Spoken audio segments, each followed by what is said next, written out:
Ano ang gusto mong baguhin sa sarili mo? Ako po si Father Fiel Pareha at ito po ang ating segment, ang Daily Devotion, na kung saan tayo po ay magdarasal, magbabasa at magninilay kasama ng salita ng Diyos sa buong taon. Manalangin tayo. Sa ngalan ng Ama, ng Anak at ng Espiritu Santo. Amen.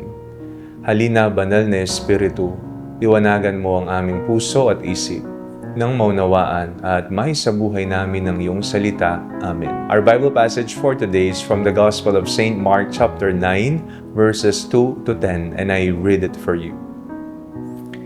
6 days later, Jesus took with him Peter and James and John and led them up a high mountain apart by themselves. And he was transfigured before them, and his clothes became dazzling white, such as no one on earth could bleach them. And there appeared to them Elijah with Moses, who were talking with Jesus. Then Peter said to Jesus, "Rabbi, it is good for us to be here. Let us make 3 dwellings, one for you, one for Moses, and one for Elijah." He did not know what to say, for they were terrified. Then a cloud overshadowed them, and from the cloud there came a voice, "This is my Son, the Beloved. Listen to him." Suddenly, when they looked around, they saw no one with them anymore, but only Jesus. As they were coming down the mountain, he ordered them to tell no one about what they had seen until after the Son of Man had risen from the dead. So they kept the matter to themselves, questioning what this rising from the dead could mean. Lahat po tayo siguro ay may gustong baguhin sa ating buhay. May gustong pumayat, maging mas malusog, magkaroon ng mas magandang trabaho, o makaipon ng mas malaking kita. Ang iba naman ay gustong baguhin ang kanilang nakaraan, kung maaari lamang. Madalas ang mga pagbabagong hinahangad natin ay nakikita sa panlabas. Ngunit ang tanong ay ano ang pagbabagong nais ng Diyos na mangyari sa atin? Sa kapistahan ngayon ng pagbabagong anyo ng Panginoon, isinalaysay sa Ebanghelyo kung papaano isinama ni Jesus sina Pedro, Santiago at Juan sa isang mataas na bundok. Doon, nagbagong anyo si Jesus sa kanilang harapan. Nagningning ang kanyang kasuotan at nasilayan nila ang kanyang kaluwalhatian. Nandun sina Moises at Elias na nakikipag-usap kay Jesus. At mula sa ulap ay narinig nila ang tinig ng Ama. "Ito ang minamahal kong anak. Siya ang inyong pakinggan." Mapapansin natin ang pagbabagong anyo ni Jesus ay hindi para baguhin kung sino siya.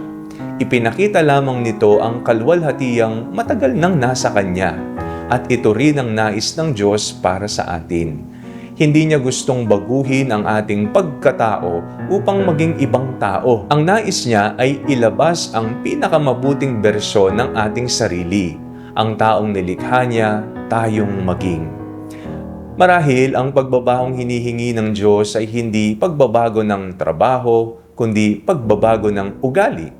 Hindi pagbabago ng tirahan, kundi pagbabago ng puso.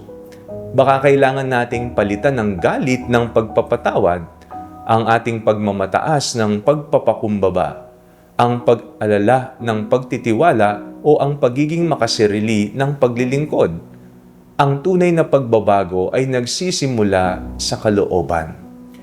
Pansin din natin na ang pagbabagong anyo ay nangyari sa bundok, sa isang sandali ng pagiging malapit kay Jesus. Ipinapaalala nito na ang tunay na pagbabago ay hindi bunga ng sariling pagsisikap lamang. Nagaganap ito kapag palagi tayong lumalapit sa Diyos sa panalangin, sa Kanyang salita at sa banal na Eucharistia. Habang mas nakikinig tayo kay Jesus, unti-unti niya tayong nagiging katulad. Kaya napakahalaga ng sinabi ng Ama, "Siya ang inyong pakinggan." Ang pagbabago ay nagsisimula sa pakikinig. Kapag pinakikinggan natin si Jesus at isinasabuhay ang kanyang salita, dahan-dahang nababago ang ating isip, ang ating puso at ang buong pagkatao. Hindi ang pagbabago ng ating anyo ang pinakamahalaga, kundi ang pagbabago ng ating puso. Kapag hinayaan nating baguhin tayo ni Jesus mula sa loob, makikita rin ng mundo ang kanyang liwanag sa pamamagitan ng ating buhay. Manalangin tayo. Panginoong Jesus, baguhin mo ang aming puso upang lalo kaming maging katulad mo. Turuan mo kaming makinig sa iyong tinig at magkaroon ng tapang na isabuhay ang mga pagbabagong nais mo para sa aming buhay. Amen. Sa ngalan ng Ama, ng Anak at ng Espiritu Santo. Amen.